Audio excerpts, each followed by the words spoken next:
టీనేజ్లోకి వచ్చిన తర్వాత పిల్లల్ని చూసి తల్లిదండ్రులు చాలా భయపడిపోతూ ఉంటారు.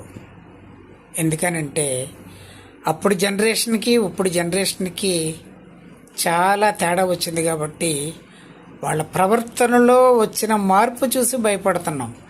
అయితే గతంలో మనం ఒక్కసారి మన గతాన్ని నెమరు వేసుకుంటే మనం కూడా దశ దాటి వచ్చిన వాళ్ళమే. కాకపోతే అప్పుడు ఎందుకు అలా ప్రవర్తిస్తున్నామో తెలియదు, ఇప్పుడు ఎందుకు అలా ప్రవర్తిస్తున్నారో తెలిసింది.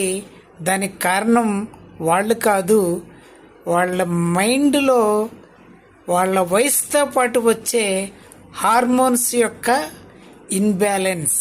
అవి ఎప్పుడైతే పెరుగుతూ ఉంటాయో మన ప్రవర్తన పెద్దవాళ్ళమైన మనమే కొన్నిసార్లు కంట్రోల్ చేసుకోకుండా ఉండలేని పరిస్థితులు అనేకమైన ఉంటాయి. మరి వాళ్ళు చిన్నపిల్లలు కదండి, వాళ్ళకి చెప్పాలి లైఫ్ అంటే ఎలా ఉంటుంది అనేది మీరు నేర్పించాలి. మీరు వాళ్ళతో మాట్లాడుకుంటా మీరు మీ పనులు మీ సెల్ ఫోన్లు చూసుకుంటూ ఉంటే వాళ్ళకు వచ్చిన డౌట్లు వాళ్ళ ఫ్రెండ్స్ని అడుగుతారు. ఆ ఫ్రెండ్స్కి కూడా ఏమీ తెలియదు. ఆ ఫ్రెండ్స్ ఇద్దరు కలిపి ఆన్లైన్ సోషల్ మీడియాని ఎంచుకుంటారు.